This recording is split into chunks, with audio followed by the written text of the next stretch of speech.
Bonjour à tous et bienvenue sur la chaîne NipPub. Le tutoriel que je vais vous présenter portera sur comment figer une cellule dans Excel. Je profiterai pour vous présenter d'autres petites astuces. Voilà, je préparais un petit classeur avec 2 colonnes et 23 cellules. Généralement, quand on veut utiliser la touche $ pour figer une cellule, c'est lorsqu'on veut utiliser une cellule pour faire des calculs et tirer la formule. Donc là, par exemple, si je mets total, je veux calculer ici la somme. Donc présélectionner généralement, je clique sur la touche tabulation, je prends mes cases et je fais entrer. Donc là, j'ai ma somme.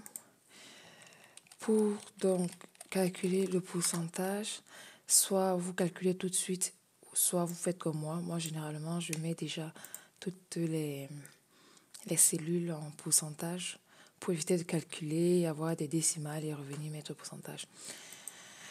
Donc là, on va faire égal à cette cellule divisé par le total entrée. Donc, la classe A représente 8% du total. Regardez, si je tire la formule, j'ai pas de valeur.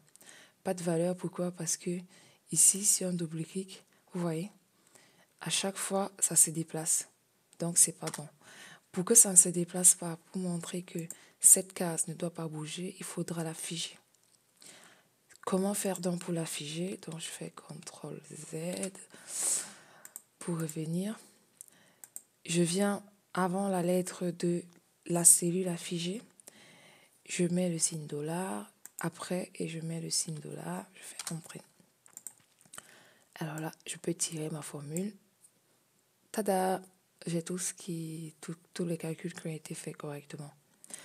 CTRL Z. Pourquoi CTRL Z? Parce que je vais vous montrer aussi une touche du clavier qui le fait assez rapidement. Donc là, je vais enlever le $.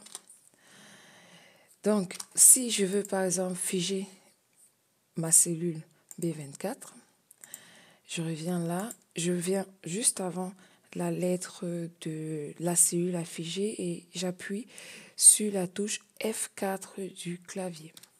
Donc, il m'a mis tout seul les $, je fais entrer. Ensuite, je tire la formule. Ça, c'est fait, c'est bien. Qu'est-ce que je voulais vous montrer d'autre? Voilà, oui, je sais. Donc, si j'ai envie de classer par ordre plus grand au plus petit, soit je pars dans Données et je fais trier. Voilà.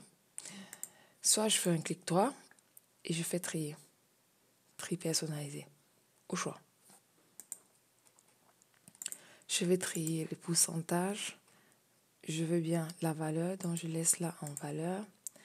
Et je dis, je veux du plus grand au plus petit. Pourquoi est-ce qu'on fait souvent cette manipulation? Généralement, c'est lorsque on veut faire des Pareto et on veut faire la loi de 80-20, ceux qui le connaissent.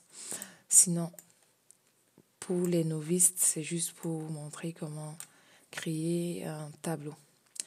Donc, je sélectionne les deux cellules, les deux colonnes, pardon, autant pour moi. Pardon, insertion. Je choisis donc histogramme. Tac, tac. Et là, j'ai créé mon tableau avec tout ce qui va bien. Voilà, voilà. C'est terminé ce petit tutoriel. N'hésitez pas à nous laisser des commentaires, de nous laisser des questions si vous avez des questions. Si vous voulez que nous réalisions une vidéo pour vous, si vous avez des suggestions aussi, peut-être ce que nous proposons, c'est pas bien. Donc, n'hésitez surtout pas, nous comptons sur vous. À très bientôt, au revoir.